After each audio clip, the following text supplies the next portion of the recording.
Many people are assuming things are not really going well in Dubai. ऐसे कुछ नहीं है जो यहाँ पे इंडियन मीडिया दिखा रहा है कि वहाँ पे बुर्ज खलीफा उड़ चुका है या ऐसे ब्लास्ट हो रहे हैं. But what are the things that you see off screen which people really don't know but they are equally important?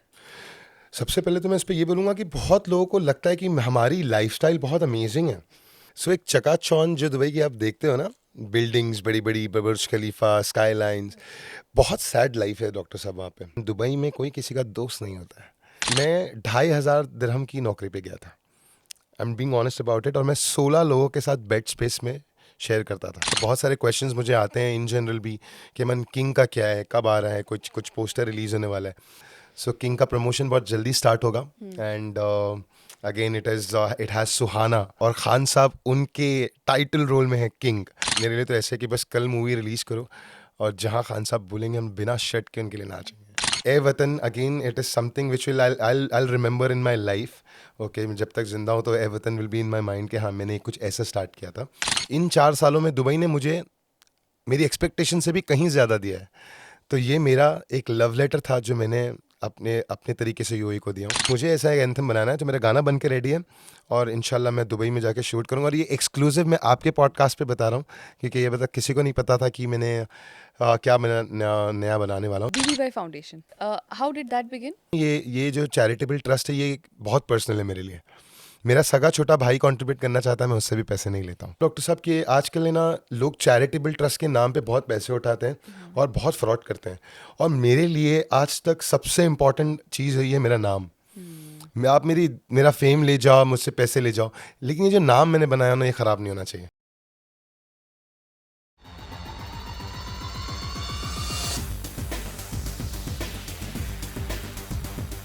Hi, Emin. How are you? I am good doctor साहब, thank you so much for calling me. We recently met in Dubai yup. and we were discussing off camera as well कि Dubai के culture में बहुत ज़्यादा rush feel होता है. So someone whose born and bought up in Mumbai, लोगों को usually Mumbai का रश फील होता है, but there I could feel that people are in hurry. So is that the passion, is that the pressure, what exactly is there? ये सारी चीज़ें भी है डॉक्टर साहब. एंड सेकेंड थिंग इज़ कि वहाँ की लाइफ एक्सपेंसिव है. ठीक है, तो आपको जो आपके रूम रेंट्स होते हैं, ग्रॉसरी बिल्स होते हैं, वो पे करने होते हैं. तो लोग उस चीज़ों को कमाने के लिए बहुत ज़्यादा भागते हैं. So yes, Dubai is extremely fast when you compare it with Mumbai.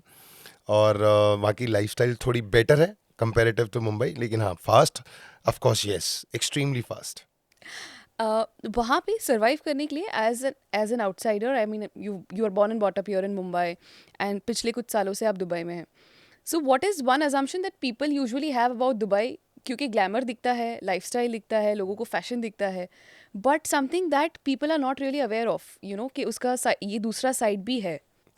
सो एक चकाचौंध जो दुबई की आप देखते हो ना, बिल्डिंग्स बड़ी बड़ी, बुर्ज खलीफा, स्काई लाइन्स, बहुत सैड लाइफ है डॉक्टर साहब वहाँ पे. अगर आप उन चीज़ों को हटा दो, वो एक सिर्फ एक दिखावा है, जो एक छलावा बोलते हैं ना वो है.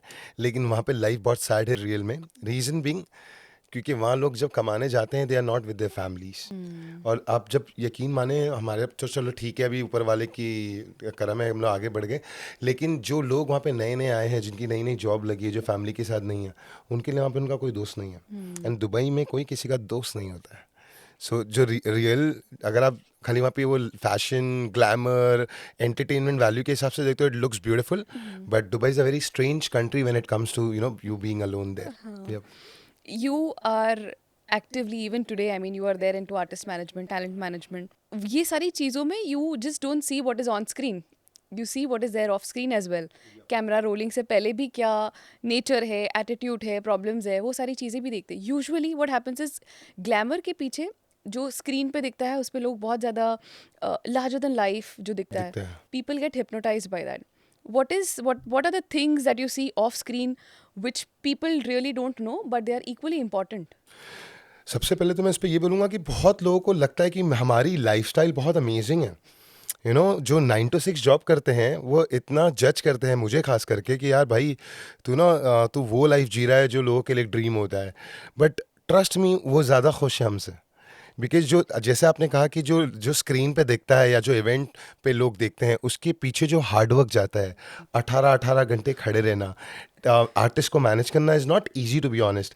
अगर कोई आर्टिस्ट आ रहा है तो उनके साथ एक पूरी उनकी टीम आती है. उनके ऑन ग्राउंड लॉजिस्टिक्स से लेके, उनकी हॉस्पिटैलिटी से पूरा लेके, entourage आता है. उनके सिक्योरिटी से लेके हर एक चीज़ को बहुत स्पेसिफिकली देखना पड़ता है.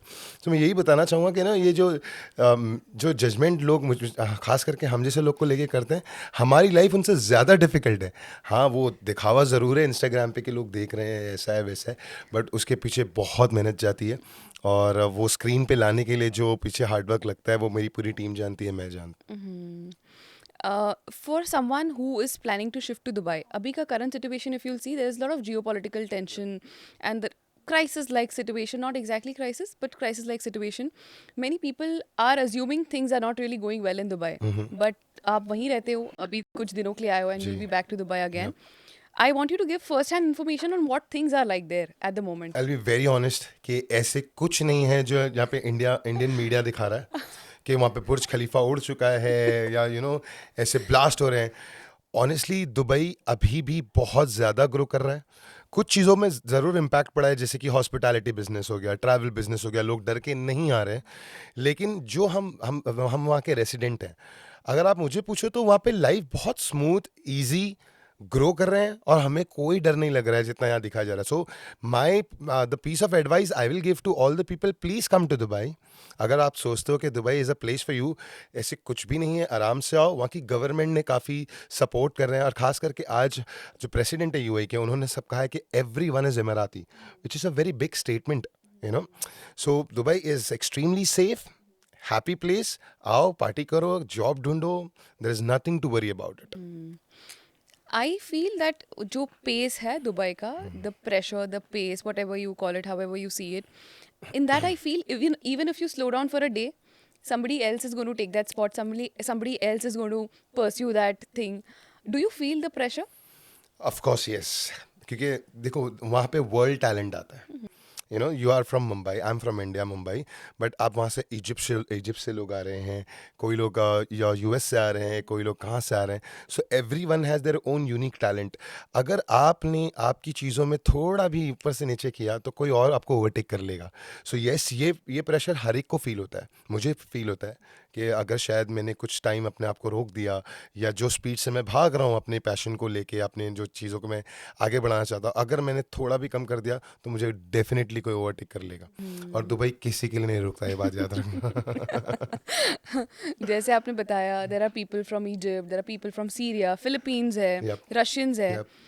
हर एक का कल्चरल ट्रेड भी डिफरेंट है, ये है ना, एथनिसिटीज डिफरेंट है. सो how easy, how difficult is it for you to survive in a new country with people from different cultures? Because it's not easy. अगर मुंबई में तो आपको पता है ना, born and brought up यहीं है, लोगों का फैब्रिक क्या है, टेक्सचर क्या है, कितना प्रमोट करेंगे, कितना रोकेंगे, you know all of it. But वहाँ पे डिफरेंट कल्चर्स है, तो उनके बारे में बिल्कुल आइडिया नहीं होती. How did you deal with that? So I'll give you an honest answer for this. कि सबसे पहली बात तो ये बहुत ब्यूटीफुल चीज़ होती है कि जब मैं ऐसी जगह जा रहा हूँ जहाँ पर मुझे अदर नेशनैलिटी के लोग मिलेंगे, अदर माइंडसेट के साथ मिलेंगे, उनके पास कुछ उनके आइडियाज़ होंगे, शायद मैं उनके उनके जूतों में अपने पैर ना रख पाऊँ, ठीक है, लेकिन that is how you take it as a challenge. For मेरे लिए तो ऐसे था. And just because maybe मेरा कम्युनिकेशन अच्छा है, I know how to deal with people, मेरे लिए तो इतना डिफिकल्ट नहीं. बट एक्चुअल में जो नया बंदा वहाँ गया है, उनको उनकी पॉलिटिक्स, उनके दिमाग की पॉलिटिक्स या ऑफिस पॉलिटिक्स जो होती है, या तो जो इवेंट पॉलिटिक्स जहाँ से मैं बिलोंग करता हूँ, उनको टैकल करना it's not easy. Everyone has their own mindset. But यहीं पे तुम्हारी एक्सपर्टीज आती है कि how amazing you are and how you take challenges के ऐसे लोगों के साथ डील करके you have to make sure they will love you. But मेरे लिए तो बहुत अमेजिंग है, क्योंकि पता है मुंबई में हम जब कोई फॉरेनर आता है, फॉर एग्जाम्पल डॉक्टर साहब, तो आप देखते हो क्या ना, हम बहुत चीज़ी हो जाते हैं उनको लेके, राइट. सो जब हम इंडियंस वहाँ जाते हैं ना, तो जो फिलीपींस वाले हैं या रशियंस है, दे लव अस. उनको काफ़ी क्यूरियोसिटी होती है जानने के लिए कि हमारा माइंडसेट क्या है, why India is growing so much, why Indians are reaching to the place where we are not reaching. So इस चीज़ों को फ़ायदा उठाना चाहिए, and you have to play very smartly with this. So मेरे लिए तो बहुत अच्छा एक्सपीरियंस है, और काफ़ी मेरे दोस्त यार हैं जो मेरे इंडिया से नहीं हैं, कुछ इजिप्ट से हैं, कुछ रशिया से हैं, फिलीपींस के मेरे काफ़ी दोस्त हैं. They have their own politics, but मुझे स्मार्टली प्ले करने आता है. So you have to be very smart in that. If someone tells you that you come back to Mumbai and settle back here, Is that possible? से ना मैंने हमेशा अभी मैंने रिसेंट एक इंटरव्यू में बोला था कि मुंबई मेरी जन्मभूमि है और दुबई मेरा कर्म भूमि है. सो नो हार्ट मैं मेरे आई लव मुंबई बट मैं रिटर्न मुंबई नहीं आना चाहता. और उसके बहुत सारे रीजंस हैं जो मैं यहाँ पे फ़िलहाल डिस्कस शायद ना कर पाऊँ. बट या I have a better lifestyle there. I am earning good. यहाँ पे कोई रिलीजन पंगा नहीं है कि कोई हिंदू है कि कोई मुसलमान है जो यहाँ पर हो रहा है हमारे इंडिया में. But I am very happy in UAE and yeah I want to come to my my place. 10-15 दिन रहूँ, अपनी फैमिली से मिलूँ, अपने दोस्त यारों से मिलूँ. देन मैं रिटर्न दुबई ही जाना चाहता हूँ. Again, a question for someone who's planning to shift to Dubai. Okay. Financially, what is the thing that people should prepare before shifting, Okay. or even before thinking of shifting? It's very good question to be honest and मैं बहुत genuinely इसका answer देना चाहता हूँ कि लोगों को लगता है दुबई बहुत इजी है, हम जाते समय हमें जॉब मिल जाएगा और हमारी लाइफ चेंज हो जाएगी, हमारे पास बहुत पैसा हो जाएगा. आई एम सो सॉरी, ऐसे कुछ नहीं है. दुबई में जॉब लगना इज़ नॉट ईजी. सो अगर आप सोच रहे हो कि you want to shift to Dubai, आप कम से कम 3 महीने का आपका घर का रेंट, आपके खाने के पैसे, आपकी ट्रैवलिंग, या मेंटली इतने प्रिपेयर्ड होके जाओ कि अगर एक आध महीना अगर जॉब नहीं भी लगा वहाँ पर, so you are not gonna give up और तुम जाओगे आगे, कंटिन्यू करते रहोगे. रिसेंटली एक लड़का आया था जो दुबई में 1 महीना, मेरा मेरा एक दोस्त था जो 1 महीना जॉब ढूंढा, उसको कुछ नहीं मिला तो वो बहुत अपसेट होकर चला गया और बता रहा है कि अमन मैंने काफ़ी लोन लेकर आया था. So don't get into this कि लोन लेके तुम दुबई आ रहे हो, वहाँ पे चीज़ें नहीं हो रही है, अपने पैसे स्पेंड करके रिटर्न इंडिया आ रहे हो और फिर then you have to pay that money back to your bank. ऐसे कुछ मत करो. एंड दुबई में लिंक्डइन से जॉब नहीं लगता है डॉक्टर साहब. ये लोगों को समझना चाहिए कि Dubai is all about contacts. अगर तुम्हारे कॉन्टैक्ट्स दुबई में है then life will be very easy for you. और अगर तुम किसी को नहीं जानते हो दुबई में, देन मिल जाएगी. अगर ऊपर वाला चाहता है तो फिर रोज़ी देने वाला तो अल्लाह है. लेकिन अगेन कि ऐसे इन चीज़ों को लेके ये सोच के मत जाओ कि लाइफ मैं बस क्विकली जाऊंगा, छा जाऊंगा, मैं शाहरुख खान बन जाऊंगा. नहीं होगा ऐसे. एक कोई फ्रेश ग्रेजुएट है, एक फॉर एग्जांपल, अगर उसको एडवाइस देनी है, जैसे आपने कहा लोग लोन लेते हैं, तो अगर उसको कुछ भी नहीं पता, इंडस्ट्री के बारे में कुछ नहीं पता, यहाँ का जॉब एक्सपीरियंस नहीं है, किस तरीके से how they should start working about settling in Dubai और at least finding a job in Dubai? सबसे पहले तो यहाँ से निकलने से पहले दुबई की मार्केट को स्टडी करो. बहुत सारे इन्फ्लुएंसर्स है दुबई के, इसमें से मैं एक को जानता हूँ, फैज़ आलम. वो ये बच्चों को गाइडेंस देते हैं कि how to come to Dubai and how to get a job. और राइट, और ख़ास करके उनकी स्पेसिफिक फील्ड में जहाँ से वो बिलोंग करते हैं. जैसे मैं इवेंट इंडस्ट्री का हूँ, शायद कोई बीपीओ ढूंढता होगा, कोई आईटी के लिए जाता होगा. तो अपनी होमवर्क इतना स्ट्रॉन्ग करके जाओ कि तुम्हारी लाइफ वहाँ डिफिकल्ट ना हो. क्योंकि हमारे मुंबई में एक चीज़ बहुत अच्छी है कि अगर तुम तकलीफ में आ भी गए ना, there are people around you. Dubai में ऐसा नहीं है. अगर तुम एक्चुअल में प्रॉब्लम में हो तो तुम्हारे जानने पहचानने वाले रिलेटिव्स भी तुम्हारा साथ नहीं देंगे. So do your homework and if you feel like कि हाँ मैंने अच्छा होमवर्क किया हूँ, मुझे कोई अच्छी अपॉर्चुनिटी मिल जाएगी, वो जानने के बाद भी मेक श्योर फाइनेंशियली तुम इतने स्ट्रांग होकर जा रहे हो, प्रिपेयर्ड होकर जा रहे हो कि मुझे 2 महीने के पैसे अपनी जेब से भरने हैं, ट्रैवलिंग अपनी जेब से करनी. क्योंकि मैं एक लॉजिक बताता हूँ डॉक्टर साहब, अगर मैं यहाँ से गया हूँ, मैंने कुछ पैसे ले गया हूँ, मैं 1 महीने तक मेरी जॉब नहीं लगी और मेरा वीज़ा ख़त्म होने से पहले मेरी अगर जॉब लग जाती है, तो इमेजिन करो वो जॉब की जो सैलरी है ना, वो मुझे 3rd-2nd मंथ में आएगी. तो ये 2 महीने के में मुझे को मेक श्योर करना है कि मैं प्रिपेयर्ड हूँ कि अगर हाँ 1-2 महीना काम नहीं भी हुआ ना, तो मैं अपनी चीज़ों को टेक केयर कर लूँगा. क्योंकि सबसे ज़्यादा एक्सपेंसिव वहाँ पे रेंट है. Travelling is easy. तो या do your homework, be prepared mentally and then go for it. You have seen both the cities, Mumbai and Dubai.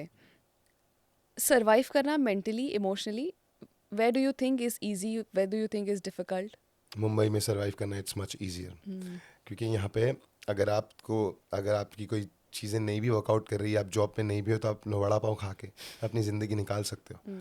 Dubai वैसा नहीं है. जैसे मैंने आपको पहले भी बताया कि वहाँ पे लोग रिश्तेदार हों, दोस्त हों, जब तक तुम्हारी जॉब है वो तुम्हारे पास है.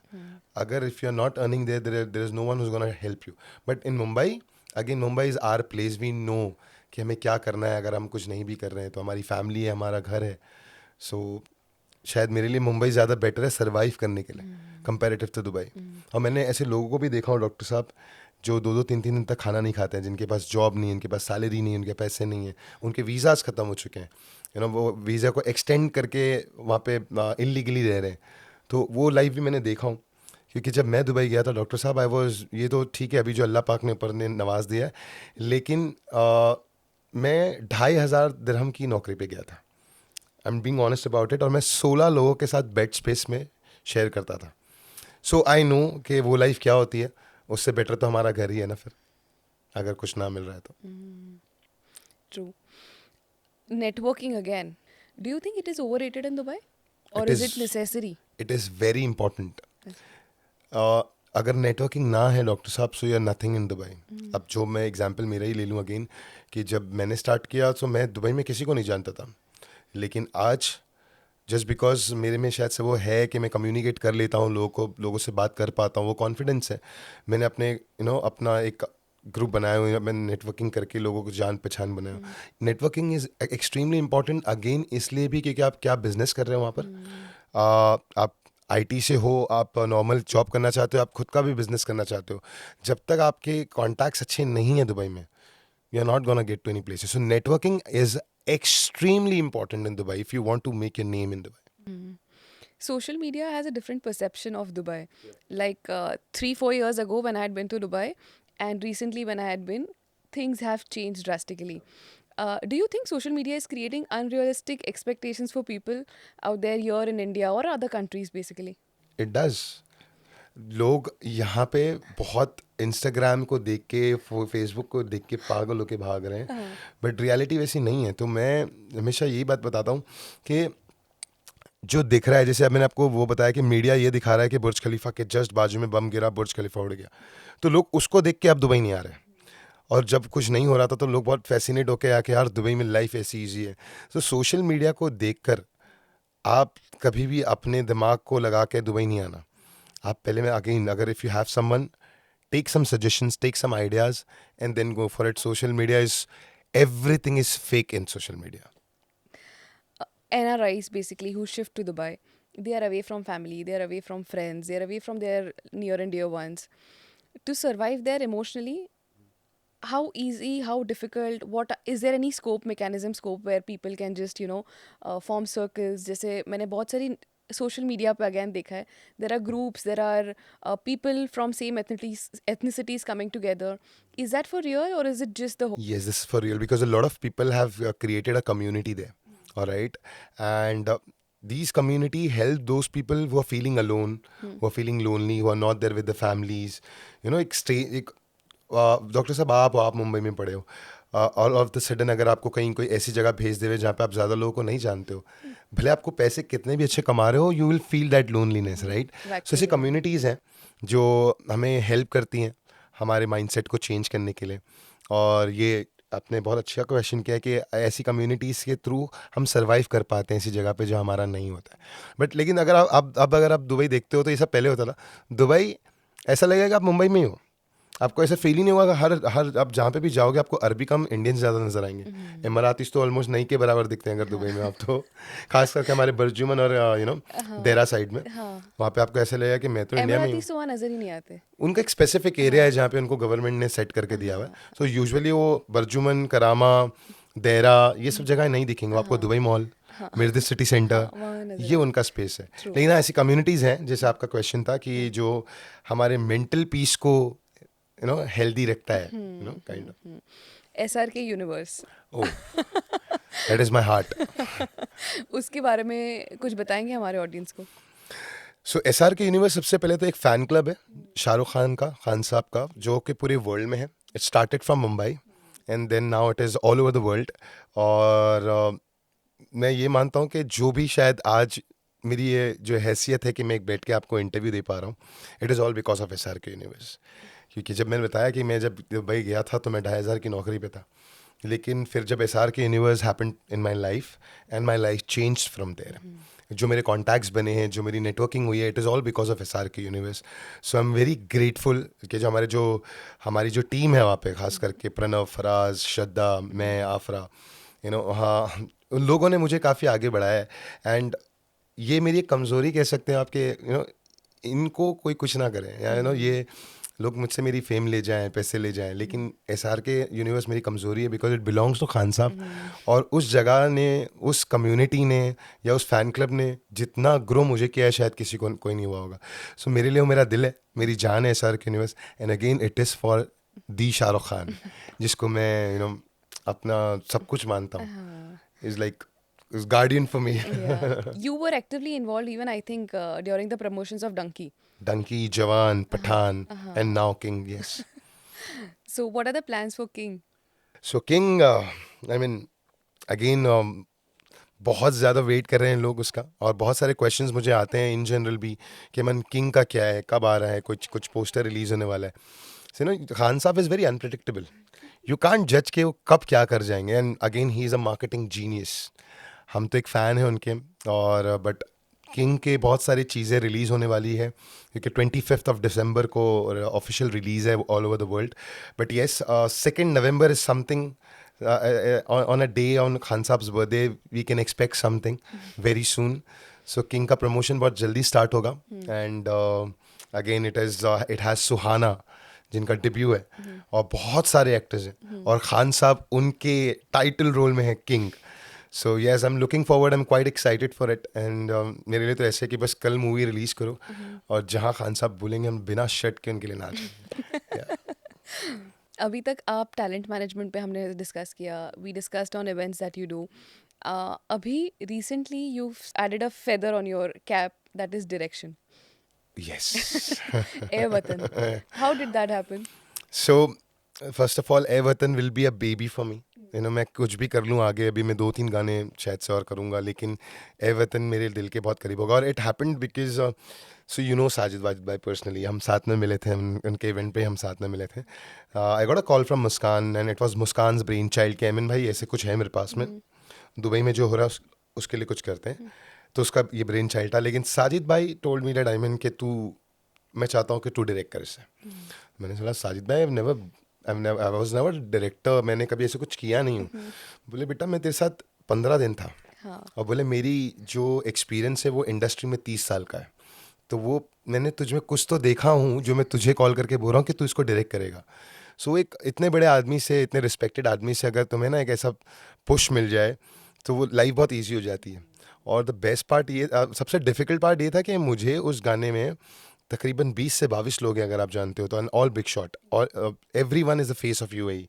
अब भले वो द्युति पारुक हो जो हमारे सीईओ है डिसाइजर जोन के, तबिंदा सनपाल है, और आरजे मरियम है, आफरा है, हनीफ भाई है, सो मेनी पीपल हैं, ऑल फेसेस.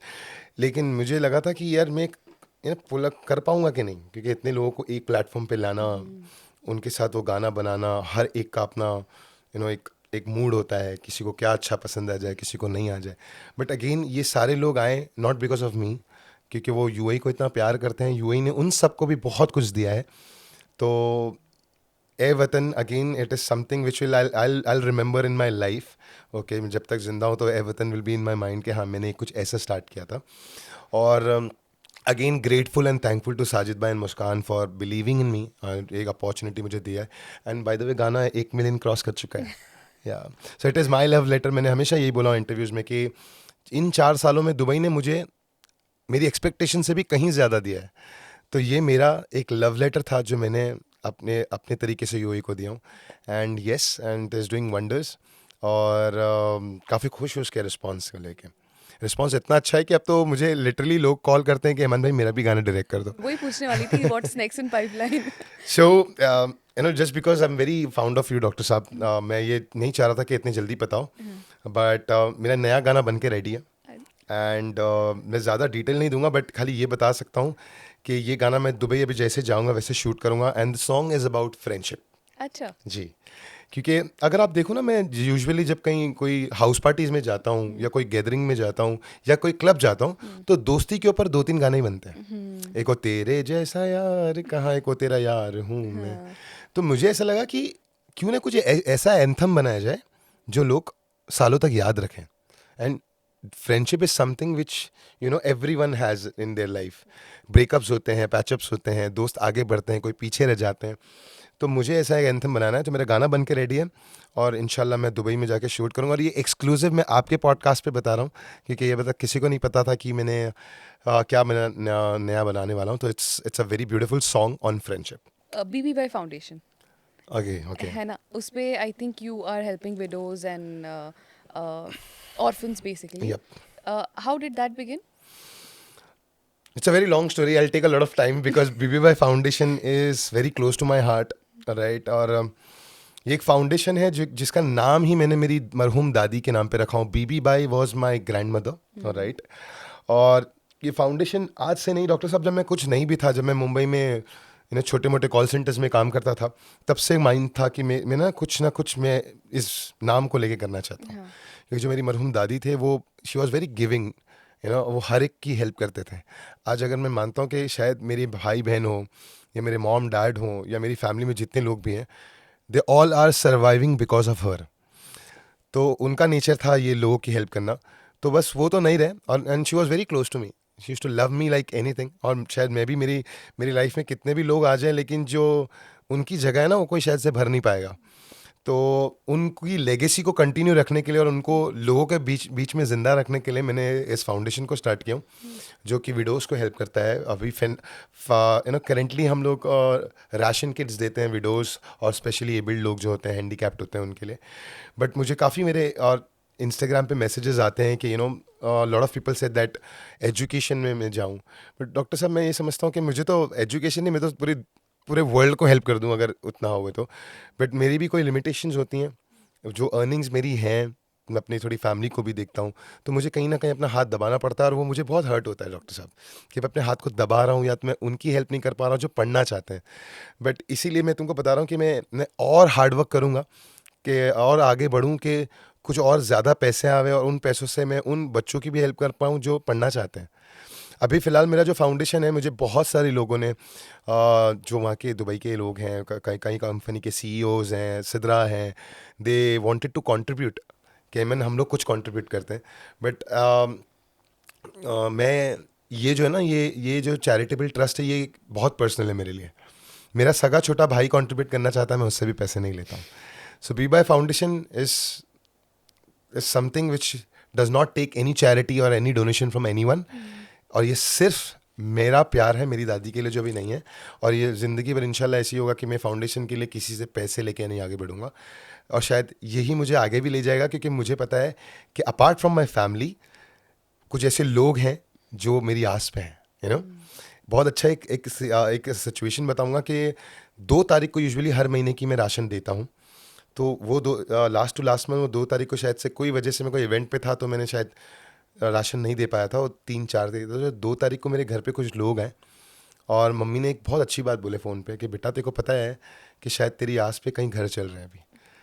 और वो मुझे गूज़बम्स आ गए थे, कि मैं लेट हो गया, लेकिन मुझे ये समझ आया कि कुछ लोग हैं जिन्हें मैं पर्सनली नहीं जानता हूँ, लेकिन शायद उनकी दुआओं से मुझे कुछ और ज़्यादा मिल रहा है, और मैं खुद के लिए कुछ लेट कर दूंगा. बट अभी मैं मेक श्योर करने वाला हूँ कि 2 तारीख, मतलब 2 तारीख को उनके घर में राशन जाना चाहिए. So this is something very personal, and मैं इसे बहुत आगे ले जाना चाहता हूँ बिना किसी की हेल्प लिए. So again thank you so much for raising this question. BBY foundation is extremely close to me, and this something which I want to take it way further. आपको नहीं लगता अगर दूसरे लोग भी है, जैसे Sidra, I know her as well, अगर वो कंट्रीब्यूट करे, अगर आपकी फैमिली कंट्रीब्यूट करे, so you will be able to reach a larger audience through this? मुझे पता है कि अगर कुछ लोग अगर उस पर कंट्रीब्यूट करेंगे, तो शायद मैं वो चीज़ों को भर पाऊंगा जो कि मैं नहीं कर पा रहा हूँ. बट अगेन कैसा हो जाएगा आलम डॉक्टर साहब, कि आजकल है ना, लोग चैरिटेबल ट्रस्ट के नाम पे बहुत पैसे उठाते हैं और बहुत फ्रॉड करते हैं. और मेरे लिए आज तक सबसे इम्पॉर्टेंट चीज़ है ये मेरा नाम. आप मेरा फेम ले जाओ, मुझसे पैसे ले जाओ, लेकिन ये जो नाम मैंने बनाया ना, ये ख़राब नहीं होना चाहिए. तो कल अगर किसी के जहन में इतना सी भी आ जाए ना कि एमन कोई पैसे लेके किसी के साथ कहाँ वो इन्वेस्ट कर रहा है, मैं बस वो नहीं चाहता.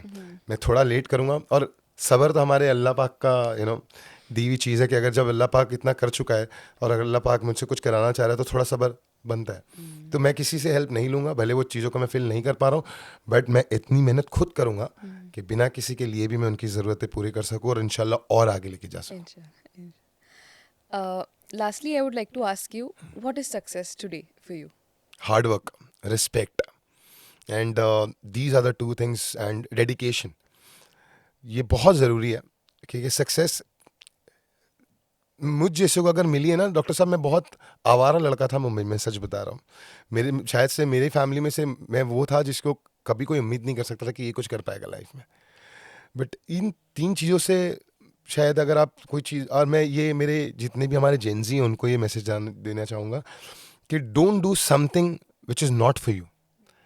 अब अगर मैं वो टैलेंट रखता हूँ जहाँ पे मैं इवेंट इंडस्ट्री में आगे बढ़ाऊँ, तो ये मुझे पसंद है, ये मेरा फोटे है, तो शायद ये मेरे लिए बहुत ईजी हो गया. अब अगर यही मुझे कोई बैंक में बिठा के 9 to 6 करवाएगा ना डॉक्टर साहब, तो शायद मैं वो सैलरी ले पाऊंगा, लेकिन मैं लाइफ में सक्सेसफुल नहीं बन पाऊंगा. सो मेरे लिए सक्सेस वो है, और मैं हमेशा बताता हूँ लोगों को कि वो चीज़ें करो जिसमें लगता है कि तुम बहुत बेस्ट हो. अपने आप को सेटिस्फाई करने के लिए, कुछ पैसों के लिए अपने सपनों को मत खराब करो. और ये बहुत सारे लोग कर रहे हैं जिनको मैं जानता हूँ, जिनकी एक्सपर्टीज़ कुछ अच्छी चीज़ों में है, लेकिन उनकी फैमिली को देखने के लिए, which is again not bad, but somewhere down the line you are killing your own passion, you are killing your own success. So मेरे लिए सक्सेस, अगर मैं 2-4 चीज़ों में और इसमें ऐड करूँ, तो सबसे पहले तो भले आप हिंदू हो, आप क्रिश्चियन हो, सिख हो, मुसलमान हो, आप अपने खुदा के आगे झुको. बहुत ज़रूरी है. मैं एक एग्जांपल बताऊंगा. जब मैं कुछ नहीं था, डॉक्टर साहब किसी एक ने मुझे बोला था कि अमन, जिस दिन तूने अल्लाह के आगे झुकना स्टार्ट कर दिया तो आगे बढ़ जाएगा. और मैं ये मेरे हिंदू भाई को भी बोलता हूँ कि अगर तू भगवान में बिलीव करता है तो उनके आगे झुक के मांग. मेरी नमाज़ों ने मुझे काफ़ी मेरी चीज़ों में हेल्प किया है. Second, the respect you give to your parents. अपने माँ बाप की इतनी खातिरदारी करो और सर झुका के उनकी हर चीज़ें पूरी करो कि जब हमारे माँ बाप दिल से हमें दुआ देंगे ना, तो ऑटोमेटिकली तुम सक्सेसफुल हो जाओगे. और तीसरा, discipline. The way you give respect to everyone. आज शायद मैं दुबई में सक्सेसफुल इसलिए हूँ क्योंकि मुझे आता है उसे रिस्पेक्ट देना. लोग मुझसे इतना प्यार इसलिए करते हैं क्योंकि मैं उन्हें बहुत रिस्पेक्ट देता हूँ. It is not about money. मैं इवेंट्स पे भी जाता हूँ तो it's not about money, it's about how I speak to them, how I handle my client. तो इन सारी चीज़ों का आप जब मिक्स करते हो ना, तो वो ऊपर वाला दे देता है. मैं छोटा सा इंसिडेंट बताऊंगा कि मैं शायद अल्लाह ने उस काबिल नहीं रखा था, but recently I have taken my mother to उमरा. और पता है, जब मैंने उनको उमरा कराया, और वो चल नहीं पाते हैं बेसिकली, तो वो मैंने उनको व्हील चेयर पे ऊपर से करवाया. And it is not easy to be honest doctor sahab. Wheelchair को लेके चलना, जी, नहीं मुझे और पता वो है. बहुत डिफिकल्ट हो जाता है. और मेरी मम्मी देख रहे थे कि मैंने रुकना नहीं था, मैं चले जा रहा था. बट काबा शरीफ के सामने खड़े रह के when my mom gave me blessings, और वो भी रोते रोते सर पे हाथ रख के कि बेटा तू, मैंने नहीं सोची थी शायद तू ये कर पाएगा, लेकिन आगे जाके तो बहुत आगे बढ़ेगा. मुझे लगता है मुझे इससे बड़ी सक्सेस कुछ नहीं मिल सकती डॉक्टर साहब, कि अगर अपनी माँ अपने लिए इतनी सोचती है. And just take care of your family, be discipline, अपने भगवान के आगे, अपने खुदा के आगे झुको, और अपने काम को अपना दी बेस्ट दो. काम के साथ खेलना कभी नहीं. Thank you. That is deep. Yep. Thank you so much, Eman, for sharing your things, your perspective open-heartedly with our audience. Thank you. Thank you so Thank you much. so much for calling me, Dr. Saab. It is pleasure knowing you personally, and thank you for inviting me. Inshallah, I'm hoping that you're gonna come soon to Dubai, Inshallah. and we'll do Inshallah. something better together. Yeah? Inshallah. Very soon. Thank you. Inshallah. Thank you. Thank you.